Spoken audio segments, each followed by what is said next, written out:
James Lawson in a car to get a young black man out of jail who had asked for Coca-Cola at the drugstore. It may have been 3 in the evening. I was driving a brand new Plymouth station wagon. And when we went into the town, I knew I was in the wrong place. It looked like a Faulkner movie. It was dusk, and there were pickup trucks, old pickup trucks. There were wagons and horses. And every white boy and every white man that had a rifle was hanging from windows, from trees. They had torches to light up the square. 2,000 or 3,000 had come to town to kill this young boy in the jail. And we stayed there arguing with the deputy and the magistrate from about 7 in the evening till almost midnight, when they finally said they would turn him loose. They told Lawson and Willis, Sugarman and myself, we could go back. So the city policeman got in front of us, and we followed him. Then the sheriff got behind him. And he said, "Don't drive fast, drive slowly. And don't worry, I'll be right behind you. My deputy will be right in front of you." And he went down this one road, and he got to the city limits. He rolled the window down. I said, "My car, something's wrong with it. I can't go any further. My battery's going out. But you're almost in Shelby County. You got it made." On this road, they'll take you into Shelby County. We hope he's not lying, but we have no other option now. We can't turn back. We turned the corner, and Lawson said, "I wish you could see what's behind us." They never looked behind him, and he said, "Oh, look at all those lights following us. This looks like a funeral procession." And the Reverend Benny Hooks looked at him, "The hell you say something like that at a time like this?"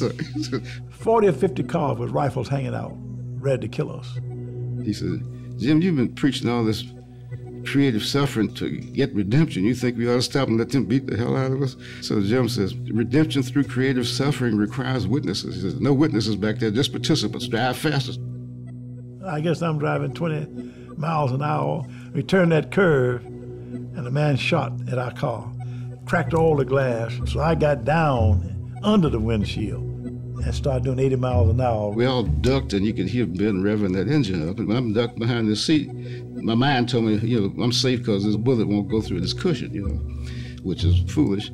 I got to worry, and I said, "Well, we're all safe behind these seats." And Ben's got to look up the driver. I raised my head to see how he was. And Benny was down by the ashtray driving. I ducked. I said, "Benny, can you see?" He says, "No, but I can feel the shoulder." For a while, though, there was a speeding car with no visible occupancy headed toward Shelby County. I thought A.W. was dead because all the glass fell in his lap. But the curvature of the windshield, it didn't come into the car. And we got back home. Ross had never saw anybody drive that fast under the windshield. But the test of my personal life was that Monday. This happened on Saturday. On Sunday, I was preaching somewhere, and they sent word they wanted me back in Somerville Monday morning for court. My mother was there, and she heard about it. She started crying. Frances was crying. Everybody said, "Don't go back. Don't be a fool. You got by once. Don't go back up there again."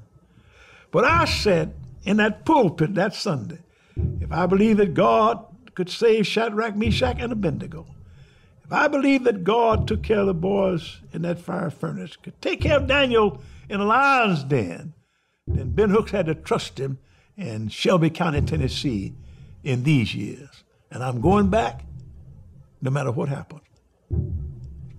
Well, it was anticlimactic. Monday, the passion was gone. Nobody there but the magistrate who knew about as much about the law as a trained rabbit. And he was reading and trying to point out disturbance of peace, but we won the case, which was important.